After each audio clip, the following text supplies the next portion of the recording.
in March last week, April first week, when most of the pre-poll surveys came out, uh, majority of them gave a very clear verdict to the BJP.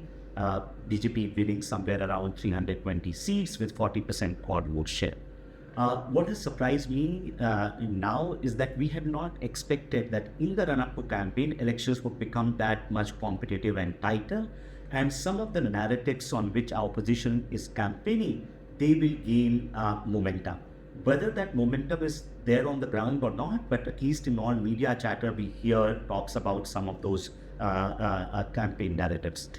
It was hard perhaps in March, given that the Ram Temple inauguration has taken place in January, to be able to see that the euphoria which was around BJP would dissipate within a couple of weeks. It is still possible that on June 4th, BJP comes out as a winner, or it faces competition in a lot of states and seats.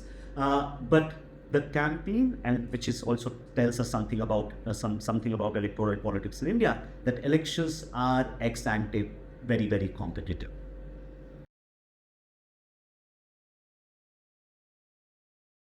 See, I think there was a lot of knee-jerk reaction after phase one, and especially on phase two, that the turnout has declined by a lot. Whereas what we now know after the revised estimates have come, that they are within the normal range of fluctuation.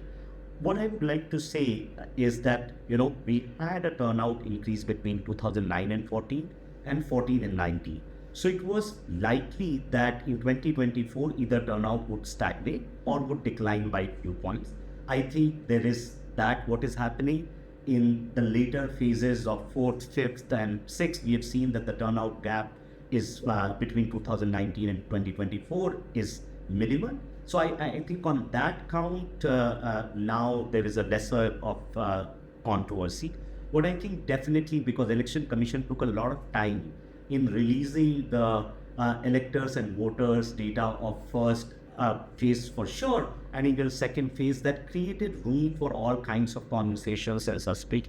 But now after third phase, they've been releasing turnout data as well as electors data. In fact, they have also gone ahead and released the voters data as well. So I think most of that controversy should die down, but you never know.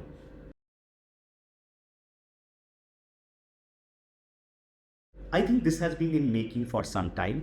What we have been noticing is, one, that women turnout and also women's share in electorate has gone up. It has been happening for the past decade.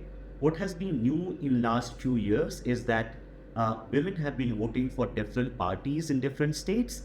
BJP also has been beneficiary of this new phenomena, where you've seen BJP gaining a lot of vote among women in UP and even in recent Madhya Pradesh election.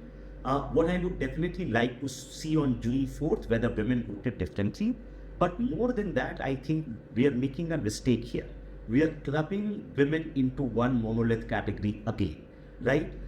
Women, even if they're voting in favor of one party, they might be driven by very different motivation. The younger women, the older women, the poorer women, the urban women. And I think as a political scientist, what I would like to do post June 4th is to actually figure out what are the different motivations that are driving women. I think that would give us a better answer of why, one, women participation is increasing, but why they are making very different kind of choices.